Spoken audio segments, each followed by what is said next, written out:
ఈ మధ్యన ఆయన మోహన్ భగవత్ గారు చెప్పారు, మేము విశ్వగురువును భారతదేశం అవుతుంది అది అని.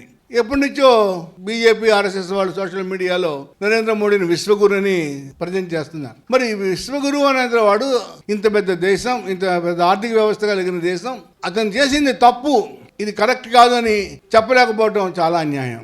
మనం చూస్తున్న మణిపూర్లో ఘోరాతి ఘోరమైన అరాచకం జరిగితే దాని గురించి కనీసం ఈ రోజు వరకు కూడా ఒక మాట మాట్లాడలేదు నరేంద్ర మోడీ. అలానే వెనిజులా గురించి ఇంకేం మాట్లాడతాడు, అమెరికా గురించి మాట్లాడాలంటే కేవలం అతని స్నేహితులు వ్యాపార ప్రయోజనాలు అమెరికాలో ఉన్నాయి కాబట్టి మాట్లాడలేని పరిస్థితి వచ్చేసింది. వ్యాపారస్తుల కోసం పాలకుడు దేశాన్ని పరిపాలిస్తున్నాడు. దీనివల్ల మన భారతదేశం యొక్క ఔన్నత్యం దెబ్బతింటుంది. మనం చూసాం గతంలో బైపోలార్ సిచ్యువేషన్ ఉన్నప్పుడు జవహర్లాల్ నెహ్రూ అలీన ఉద్యమాన్ని ప్రారంభం చేశాడు. ఆయన జైల్లో ఉన్నప్పుడు రాసిన పుస్తకంలో డిస్కవరీ ఆఫ్ ఇండియాలో కూడా దేశాలని అప్పుడు మనకి స్వాతంత్రం కూడా లేదు, ఆయన ఖండించడం జరిగింది. ఇవాళ నరేంద్ర మోడీ మేము చాలా గొప్పవాళ్ళమని చెప్పుకుంటూ వెనుజులా చేసిన అన్యాయాన్ని ఖండించలేకపోతున్నాడు.